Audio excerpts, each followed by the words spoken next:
So, David, members of the major religious organisations, how are they conspiring together towards a global agenda, in your opinion?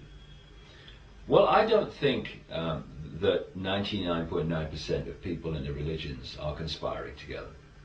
But if you go high enough to those that ultimately control those religions, that's when the conspiracy comes in. And very, very few understand those connections, because it's essential to the conspiracy unfolding unchallenged for even those that are making contributions to it every day not to realize that that's what they're doing. So they structure everything, and religions are exactly the same, as pyramids, compartmentalized pyramids.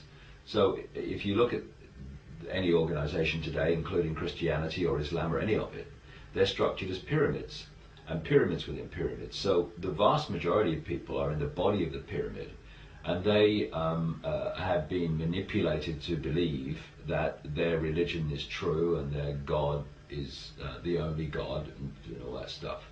And their truth is the only truth, and everyone else must be wrong. And then you keep going up and up and up and up. And then right at the top of the pyramid, you've got the tiny few people who are actually orchestrating the whole deal. And they understand that the religion, the religious belief in whatever religion it is just a front for something else. And that something else is the something else behind at least all the major religions, a lot of the non-major religions. So Christianity and Islam and Judaism and all that stuff ultimately come from the same source and are controlled by the same source. So if you go back to the ancient world and you pick up the sun god, moon goddess religion, which was predominant around the world, you would have Christians and Muslims and stuff who would reject the goddess, sun god religion.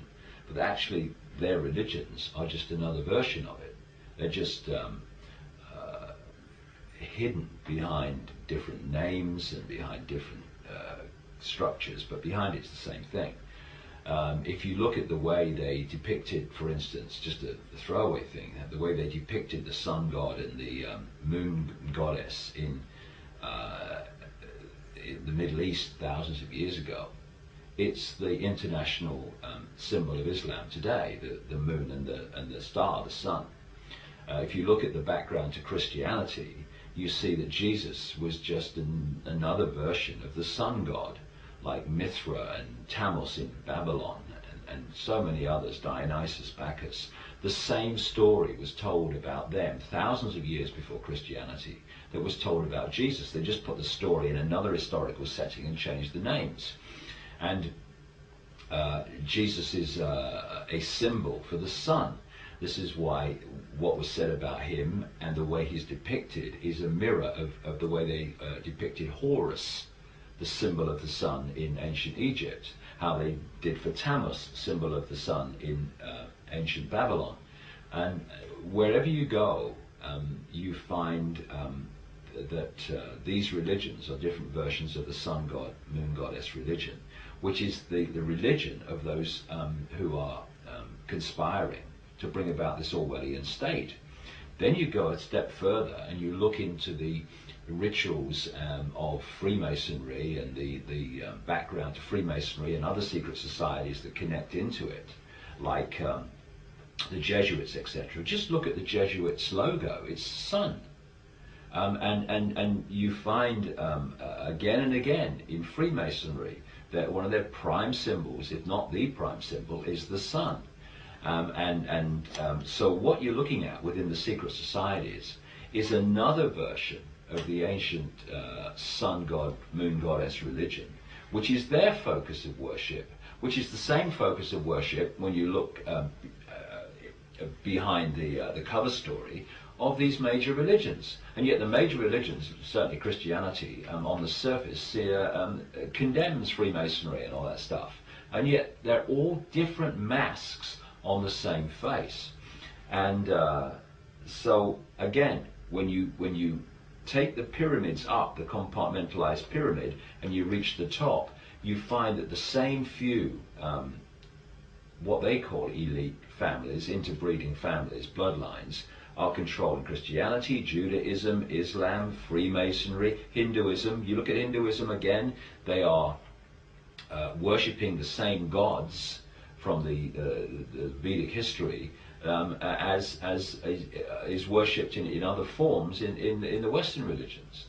And so it's one religion, including the secret societies, but the religions at the base of the pyramid, where people see them in society, are presented in a different way. But it's all the same score, and it's all the same gods that they are. And you know, you go back to the original writings for the Bible.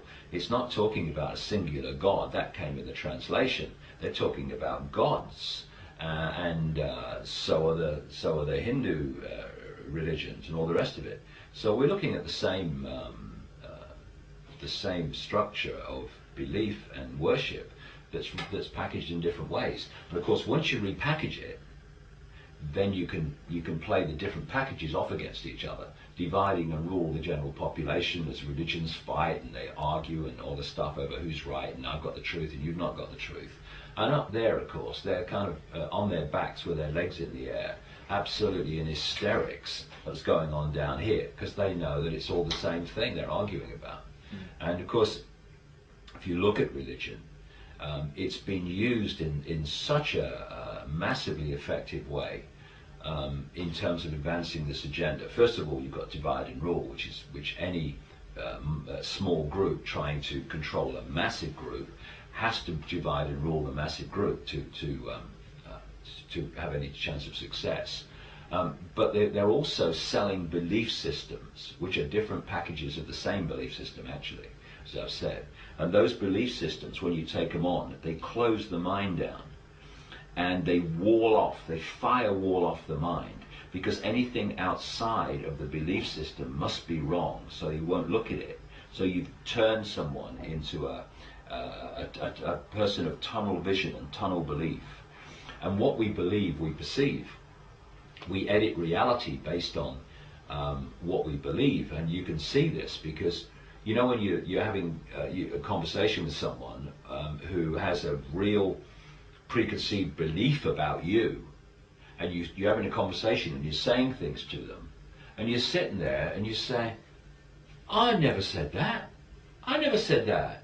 Oh, you did. Because what's happening is you are saying things, and it goes through the belief system of the receiver, the preconceived belief about you system, and it edits what's coming in by the time they consciously hear it. They are hearing what you're saying in a way that confirms and underpins their preconceived belief about you.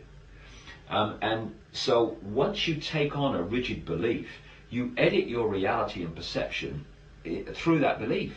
So religions are fantastic at that.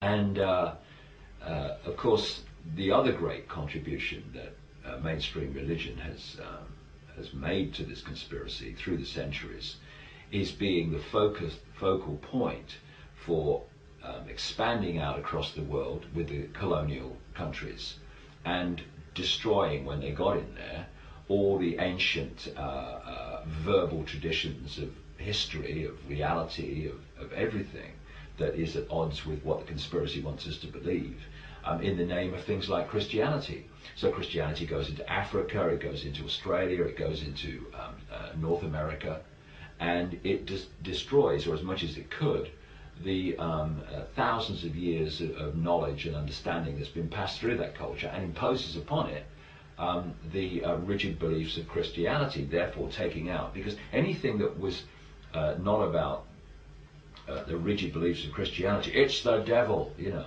I mean, Credo Mutwa, the Zulu shaman in South Africa, a great, great friend of mine, a wonderful, wonderful man, he was beaten silly as a kid for depicting Jesus as a black man in a painting, you know. And he tells the story of how the Jesuits and all these people went into Africa, and it became a crime to talk about, and certainly to believe, the ancient African knowledge that's come through the centuries, through the shamanistic streams. That was the devil and all the rest of it. So that was a massive contribution that religion made in suppressing and destroying the ancient knowledge of reality, of history, and all the rest of it, which we really need to have access to get another fix on how we can look at the world and history in a different way,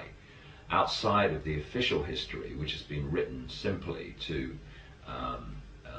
get people to see the world and where we've come from in a way that suits the agenda. So religion's just a fantastic weapon for this conspiracy.